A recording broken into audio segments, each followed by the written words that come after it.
हमारे एक दोस्त हुआ करते थे शमशुद्दीन भाई। मेहरौली में वो जफर महल के पास जो बख्तियार काकी की मज़ार है उसके पीछे वाली गली में उनका घर था। बड़ी दिलचस्प शख्सियत। रोज़ाना कोई नया शगुफा होता था उनके पास। 50 के आसपास की उम्र थी। तहमद बांधते थे, ऊपर से कुर्ता, चेहरे पे दाढ़ी, शक्ल से लगता था बहुत ही शरीफ आदमी, लेकिन थे एक नंबर के पैंतरेबाज। अच्छा, उनका एक पैर जो था वो थोड़ा उसमें कुछ तकलीफ थी, तो चलते वक्त जरा लचकते थे एक तरफ। मोहल्ले के लड़के कहते थे कि शमशुद्दीन भाई जो हैं वो शतरंज का घोड़ा है, क्योंकि 2.5 चाल चलते हैं। और उनसे कभी पूछिए कि पैर में क्या हुआ था शमशुद्दीन भाई, तो किस्सा बताते थे कि भाई किसी जमाने में हमारे पास एक बकरा हुआ करता था। उसका नाम था टक्कर खान। सफेद रंग का था, जमुना पारी, बड़े बड़े कान, ऐसे घूमी हुई सींगें थी उसकी, और तन के खड़ा होता तो लगता था कि कोई गधा खड़ा हुआ है। ये ऊंचा, मार दे टक्कर तो दीवार गिरा दे कोई। छुटपने से पाला था, सोचा था कि कभी कुर्बानी करवाएंगे, लेकिन फिर उससे इतना लगाव हो गया कि फिर पाल ही लिया। खुद चाहे सूखी रोटी खा लें, लेकिन उसको चना और खली वगैरह खिलाते थे।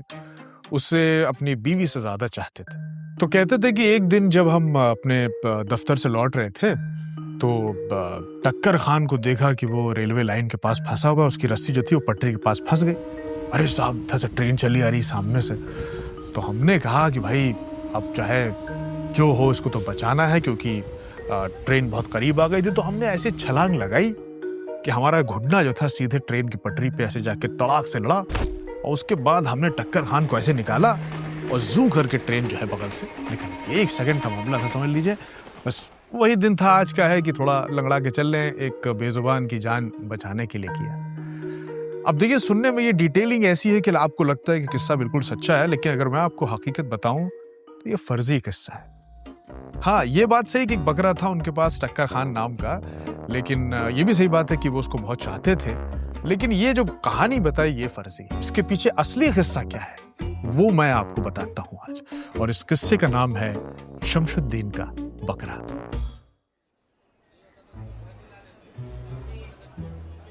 तो किस्सा उन दिनों का है जब शमशुद्दीन जो है बिना लंगड़ाए हुए मेहरौली की गलियों में शान से घूमा करते थे अपने बकरे के साथ। बहुत चाहते थे उसको। खुद चाहे एक टाइम खाएं, लेकिन उसकी खुराक के साथ कोई समझौता नहीं होता था।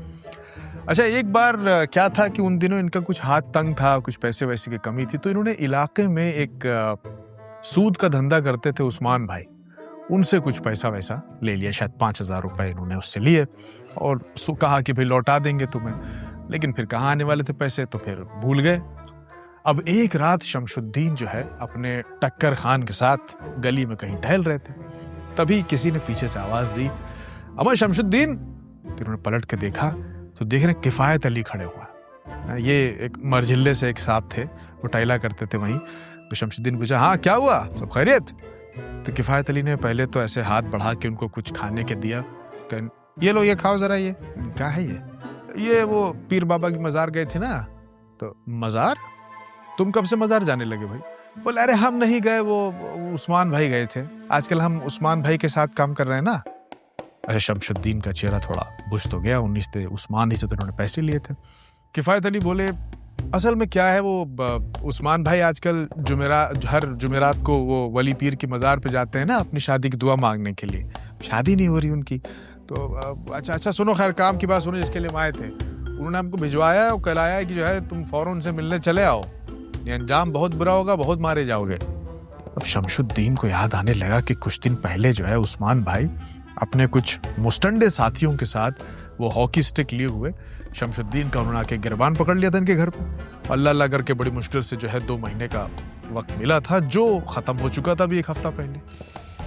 अब वो सोच ही रहे थे कि क्या किया जाए। तो किफायत अली कहने लगे, ठीक है तो जल्दी आके उनसे मिल लेना। तो उनकी नजर गई टक्कर खान पे। शमशुद्दीन भाई, ये आपका बकरा है? अजीब बदतमीज आदमी हो तुम। कहा, क्या हुआ? ये बकरा क्या होता है? टक्कर खान नाम है इसका। अरे हाँ, मतलब वही है, बकरा तो वही है। लेकिन एक चीज बताइए, ये आपने इसका देखा? ऐसे बैठ गए जमीन पे। कहने, क्या ये इसका जो पिछले पैर के ऊपर ये जो निशान बना हुआ है, ये देखा आपने? हाँ यार, ये बकरे ने सींग मार दी थी इसके और ये निशान बन गया। क्या हुआ? अरे ये निशान जो है बिल्कुल वैसा ही लग रहा है जैसा वो वहां वली पीर की मजार पे बना हुआ है। देखिए ऐसे पंख फैलाए चिड़िया जैसा निशान है कि नहीं है? हैं? अरे बहुत मुबारक निशान है ये भाई।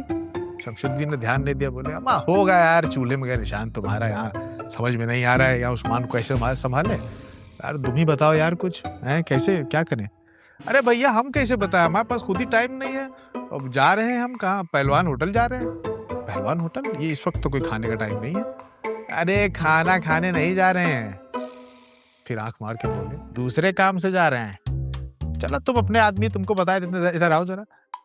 देखो किसी से कहना नहीं, उस्मान भाई जो है वो पहलवान होटल के मालिक नहीं है। पहलवान भाई उनकी बेटी है, नहीं है वो जैनब चटोरी, जो वो गली में कोई ठेले वाला निकल आता तो फोन खरीदती जरूर है, चाहे कमरा, कैथा, इमली, चूरन, बड़हल, कुछ भी बेचने वाला आवाज लगा दे भाग के दरवाजे पे आती है और खरीदती जरूर है, इसलिए उसका नाम रखा है जैनब चटोरी घर वालों ने। तो भैया हैं बहुत सुंदर हैं, और उसी जैनब चटोरी से उस्मान भाई जो हैं एक तरफा। हाँ तो जैनब को मालूम ही नहीं लेकिन कि उस्मान भाई जो है मतलब उनके प्यार में गिर गए हैं, लेकिन ये जो है उनके चक्कर लगाते हैं रोज उनके घर का।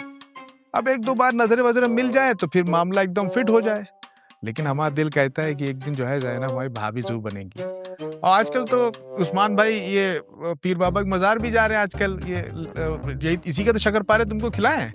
तो भाभी हमको जब भी देखती हैं तो हम उनको सलाम करते हैं। अबे चुप करो यार तुम, भाभी भाभी लगा रखा है, हमको नहीं सुननी तुम्हारी ये कहानियां हैं। यहाँ समझ नहीं आ रहा है कैसे लाएंगे पैसा यार उस्मान को लौटाने के लिए।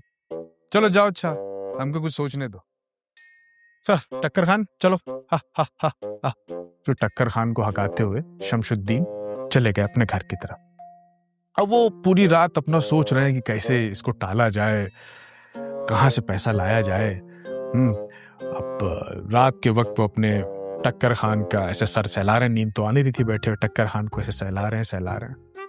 कभी उनकी नजर गई टक्कर खान के वो पिछले वाले पैर के ऊपर जो एक निशान बना था, जिसका जिक्र किफायत अली ने किया था कि वैसा ही निशान जो है मजार पे बना हुआ है। उन्होंने उस निशान को देखा और फिर सोचा कि यार उस्मान जो है वो है वली पीर का मुरीद। तो यहां से उनके दिमाग में एक बत्ती सी जली।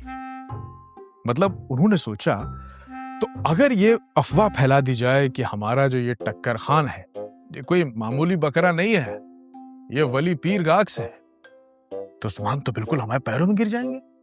बकरा जो कहेगा उसके लिए वली पीर का हुक्म होगा वो। अचानक उनके चेहरे पे जो है मुस्कुराहट आ गई, कहने लगे अब पूरे इलाके में यही अफवाह फैलाएंगे। बस साहब वही अगली सुबह थी, शमशुद्दीन ने टक्कर खान को नहला धुला के तैयार किया एकदम।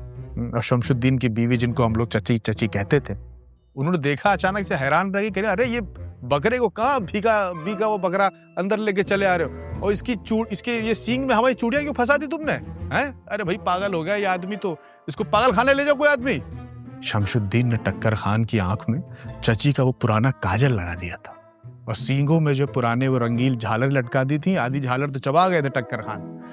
फिर वो पूंछ पे थोड़ा लटका गोटा लगा दिया था, उसको बिल्कुल ऐसा बना दिया था जैसे गांव खेड़ों में शादी के दिन आज भी दूल्हे जैसे तैयार किए जाते हैं ना, बिल्कुल एकदम रंगीन चमचमाते हुए, वैसे वो लग रहे थे। तो खैर प्लान की कामयाबी के लिए शमशुद्दीन ने और भी तैयारियां कर रखी थी। मोहल्ले के कुछ जो खाली लोग थे उनको बुलाया गया और उनसे कहा गया कि भाई तुम लोग इनके मुरीद बन के बैठना और फिर तुमको फला फला चीज कहनी है। और इसके बाद भाई साहब पूरी बहुत तरीके से मोहल्ले में अफवाह उड़ाई गई।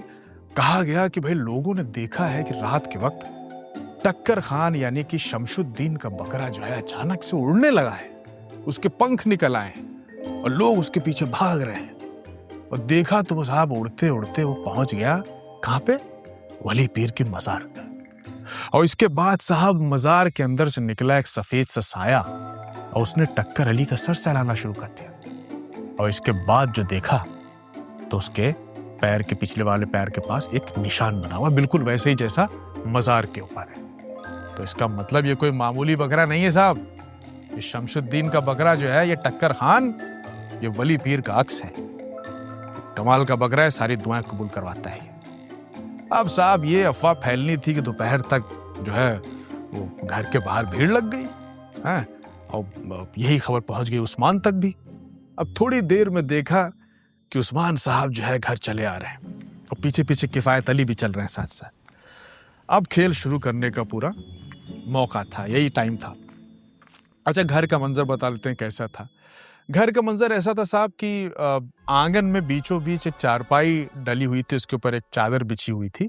उसके ऊपर टक्कर खान जो है वो आराम से बैठे हुए पागुन कर रहे थे, एक पैर ऐसे फैलाए हुए, गूलर के पत्ते खा रहे थे और पत्तों पे जो है चांदी का वर्क लगा हुआ था साहब, हरे रंग का। मेज़पोश जो था वो काट के उनके गले में पहना दिया गया था। वो बीच बीच में चबाने लगते थे, उसको उनको हटाया जाता था। सींगों पे जो है वो रंगीन चूड़ियाँ उनके फंसी हुई थी और चारों पैरों में जो है वो लच का गोटा लगा हुआ था। और उनके बगल में शमशुद्दीन भाई बैठे हुए थे और उनके हाथ में वो हाथ वाला पंखा था, वो ऐसे ऐसे उनके पंखा चल रहे हैं। तो खैर उस्मान साहब आए और आके बहुत मुअज़्ज़ब तरीके से लोगों के बीच में बैठ के, अच्छा सर पे रुमाल बांध लिया फ़ौरन, जैसे किसी मज़ार वज़ार पे आए हों। तभी एक आदमी जो पहले से मुरीद बना बैठा था, इन्हीं का अपना आदमी था, बोला, या टक्कर खान आपकी बारगाह में हाजिर हुए हैं। पहले तो आपका बहुत बहुत शुक्रिया कि आपने हमारे लिए वली पीर से दुआ कराई। तो हमारे घर में जो खोया हुआ सोना था साहब, वो मिल गया और बिल्कुल उसी जगह मिला है साहब जहाँ आपने बताया था। वो दरअसल आपने कहा था किसी काली चीज़ के नीचे है, तो हमने जाके देखा तो हमारी बीवी के बुरके के नीचे टंगा हुआ था। हम लोग भूल गए तो उसको रख के वहाँ एक पर्स में था, वही अलगनी के ऊपर पर्स था, नीचे जो सोने का वो था, तो वो बिल्कुल वही मिला। लेकिन आज हम दूसरी चीज़ के लिए आए हैं आपके पास। तो असल में पिछले कुछ दिनों से घर में एक काला साया घूम रहा है साहब, और रात को अचानक से मेरी आँख खुलती है तो वो काला साया जो है सीने पे बैठा रहता है ऐसे ही, और तमाचे बहुत मारता है। और हम जल्दी से ऐसे लाइट जलाते हैं तो फिर कमरे में कोई नहीं होता है, साया गायब। और बगल में हम बीवी को उठाते हैं, अभी सो रही हैं, कि पूछते तुमने देखा कोई काला साया? वो कहती है हमने तो नहीं देखा। तो इसका कुछ हल कर दीजिए। वो रोज़ वो काला साया जो है सीने बैठ के हमको तमाचे मारता है साहब रात में। तो शमशुद्दीन ने सर हिलाया, ठीक है रुकिए मैं बात करता हूँ। ये गए और वो जो टक्कर खान का एक कान उठा के उसके कान में कुछ ऐसे कुछ न कुछ उसके कान में कहा, और निहायत फिर मानी खेज अंदाज में उन्होंने उसके मुंह के पास अपना कान लगाया। अच्छा अच्छा अच्छा, ओहो अच्छा अच्छा अच्छा। कहने लगे कि भाई देखिए, वो इन्होंने बता दिया है कि जो लप्पड़ आपको मार रहा है साया, उसका नाम है साइमा परवीन। किसी साइमा परवीन को जानते हैं आप? साइमा परवीन? ये तो हमारी बीवी का ही नाम है। सब लोग जोर से हंसने लगे। फिर शमशुद्दीन ने ऐसे टक्कर खान के हाथ फेरा, ऐसे कुछ बाल से उसके हाथ में आए। कहने लगे, ये बाल आप अपने पास रखिए और हमेशा इसको अपने पास रखिएगा। साइमा आपका कुछ बिगाड़ नहीं पाएगी, बल्कि उसको मोहब्बत हो जाएगी आपसे। रख लीजिए इसको अपने पास। फिर इसी तरह 2-4 लोग और आए और वो फिर किस तरह का कुछ उन्होंने अपनी कुछ परेशानियां बताई और फिर कहा कि भैया आपने तो बहुत हमारी मदद कर दी, बहुत बहुत शुक्रिया। कुछ लोग अपने साथ नजराने के तौर पे सामान भी लाए थे, कोई खजूर का डिब्बा लाया है, कोई इत्र लाया है। एक साहब थे वो मूंगफली के छिलकों को उन्होंने फ्रेम में चिपका के वो टक्कर खान की तस्वीर लाए थे, वो भी उन्होंने फ्रेम कराया था, वो भी सब ला के उन्होंने दिया। तो साहब जय जयकार हो रही थी टक्कर खान की, शमशुद्दीन के बकरे की। इधर उस्मान साहब हैरानी से सब देख रहे थे बैठे। तो फिर 2-3 लोगों के बाद शमशुद्दीन ने एक्टिंग करते हुए उस्मान की तरफ ऐसे देखा जैसे उन्होंने अभी तक देखा ही नहीं था। उन्हें बोले, अरे उस्मान भाई, वो क्या है कि आपका उधार नहीं दे पाए, वो मैं बहुत माजरत चाहता हूँ, लेकिन बहुत जल्द मैं आपका। अरे छोड़िए शमशुद्दीन भाई, कैसी बात कर रहे हैं आप? उस्मान ने उनका हाथ पकड़ लिया, बोले, अरे आप वली पीर के वसीले से लोगों की भलाई कर रहे हैं, और ऐसे में हम अपने कौड़ी भर पैसे के लिए आपका तकाजा करें? हैं? इतने गए गुजरे नहीं हम।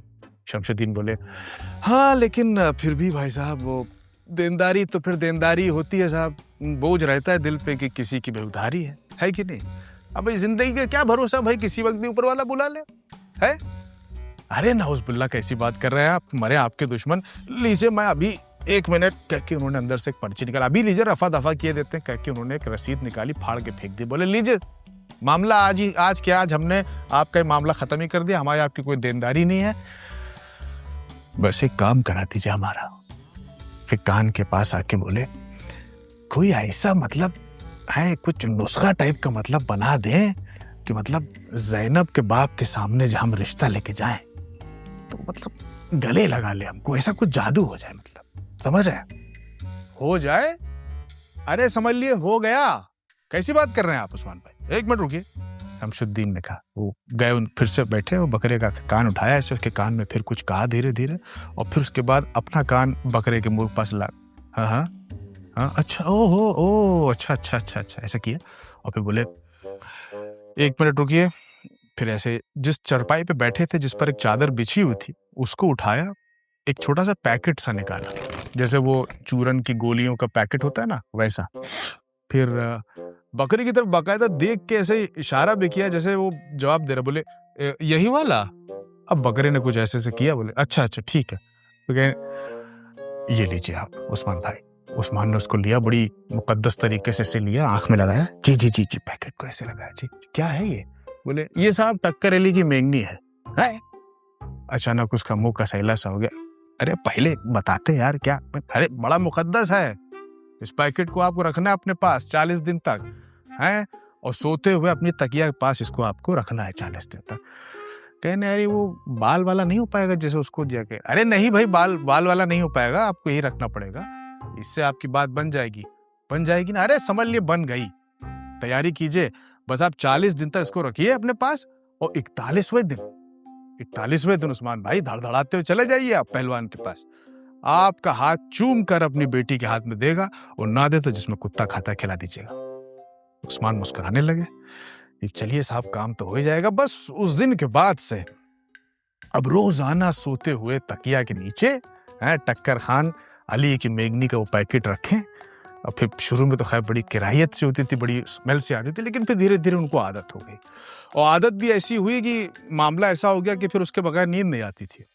तो खैर फिर अब 40 दिन तक हो गया, बहरहाल रोजाना 40 दिन तक ये अमल चलता रहा।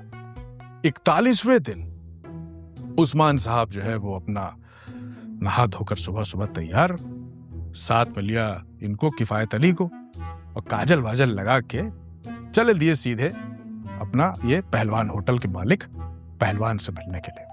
यानी ज़ैनब चटोरी का हाथ मांगने का दिन आ गया था। अब भाई ये तो कॉन्फिडेंट ही थे कि भाई चलो अब तो काम तो हो ही जाना है, भाई टक्कर रहेगी, मेंगनी सूंगी 40 दिन तो कुछ तो काम करेगी। तो खैर सुबह सुबह पहुंच गए ये पहलवान होटल। वहां भी दोपहर के खाने की तैयारी चल रही थी, कहीं इधर प्याज व्याज कट रहा है, इधर बड़े बड़े बर्तनों में कोरमा भूना जा रहा है, कहीं अदरक कूटी जा रही है, खाने वाने की तैयारी चल रही। किनारे एक काले रंग का एक कैबिन बना हुआ था, जिसके अंदर पहलवान मियाँ बैठे हुए थे। तो इन्होंने किसी के हाथ अंदर मैसेज भिजवाया कि भाई किसी अहम मौजू पर बात करना चाहते हैं। और थोड़ी देर बाद अंदर से बुलावा आ गया, भेज दो कौन आदमी है। ये गए अंदर, इन्होंने देखा, ऐसे पहले भी देख चुके थे लेकिन आज देखा तो 7 फुट का आदमी, लंबा चौड़ा लहीम शहीम आदमी, उसकी बाजू इतनी थी जितनी इनकी रान, आंखों में सूरमा लगाए, और पीछे बहुत सारी तस्वीरें लगी हुई थी जिनमें वो जो है पहलवानी कर रहा है, बड़े बड़े पहलवानों को उठा के उसने पटक दिया ऐसे लग रहा था। और ऐसे आमतौर पे तो आदमी डरता है ऐसे लोगों से, लेकिन उस्मान भाई पूरे कॉन्फिडेंस में अंदर गए थे, क्योंकि इनको लगा कि भाई काम तो होना ही है। जब काम होना ही है तो फिर डरना किस बात का। और फिर पहली मुलाकात में अगर दब गए तो फिर हमेशा ससुर जी से दबना पड़ेगा। तो फिर बिना दबे ये एकदम चौड़े में गए, ऐसे बैठे, आदाब। तो उसने कहा जी फरमाइए। जी उस्मान नाम है मेरा। हाँ तो बताइए क्या बात है। उस्मान भाई ने कहा देखिए भाई, रोटी कपड़ा और मकान के अलावा इंसान की एक और जरूरत होती है, और वो जरूरत होती है उसके रिश्ते की। क्योंकि रिश्तों के बगैर जो है वो आदमी जो है कुछ कर नहीं सकता। लेकिन अब रिश्ते आदमी खुद तो बनाता नहीं भाई, वो तो ऊपर वाला बनाता है। इंसान तो बस कोशिश करता है कि नहीं? पहलवान बोले हाँ हाँ सही बात है, सही बात है। तो फिर देखिए मैं जो हूँ वो कोशिश करने आया हूँ कि मतलब हम दोनों के बीच में मतलब एक रिश्ता सा मतलब कायम हो जाए। मतलब यही कि मैं नौजवान हूँ, खूबसूरत हूँ, हसीन हूँ, सूद का धंधा करता हूँ और बड़ी इज्जत है पूरे मोहल्ले में, और चाहत बस ये है कि मैं आपका दामाद बन जाऊं साहब। हैं? जी मैं दरअसल शर्म आ रही है मुझे, लेकिन मैं दरअसल ज़ैनब का हाथ मांगने आया था आपके। खामोशी छा गई पूरे कमरे में। लंबी खामोशी। थोड़ी देर के बाद वो खामोशी टूटी और वहां सिर्फ शोर ही शोर था। कहर मच गया था भाई साहब, कहर। पहलवान साहब खड़े हुए और उसके बाद पकड़ा इनका गिरेबान और इनको दीवार में लड़ाते हुए ऐसे ऐसे करके कैबिन से बाहर लाए। उस दिन उस्मान भाई को दो बातें पता चली। एक ये कि कोरमा बनाने वाला जो भगोना होता है उसका ढक्कन अगर सर पे पड़े तो बहुत तेज चोट लगती है। और दूसरी चीज ये पता चली कि प्याज से उतने आंसू नहीं आते हैं जितना प्याज रखने वाली कटोरी जब से पीठ पे पड़ती है तो खैर पता तो इनको चल गया। थोड़ी देर के बाद ये लंगड़ाते हुए जो है अपने घर पहुंचे। इनके कपड़े अपड़े फटे हुए थे पूरे। इनकी हालत ऐसी थी कि घर वाले देख के, अरे क्या हुआ, क्या एक्सीडेंट हो गया क्या, अरे कोई गाड़ी बिल्कुल ऊपर ही से चली गई क्या, कहीं नहीं किसी, अरे लग रहा है किसी सांड ने इनको उठा उठा पटक पटक मार, क्या वो भैया, कहीं नहीं कुछ नहीं। उन्होंने किसी की बात का जवाब नहीं दिया। इन्होंने बस उठाई अपनी हॉकी स्टिक और चल दिए किधर, शमशुद्दीन के घर की तरफ जिसका वो बकरा था। फिर क्या हुआ ये तो मुझे पता नहीं है उसके बाद क्या हुआ, लेकिन हाँ इसी दिन के बाद से आज तक शमशुद्दीन भाई लंगड़ा के चलते हैं।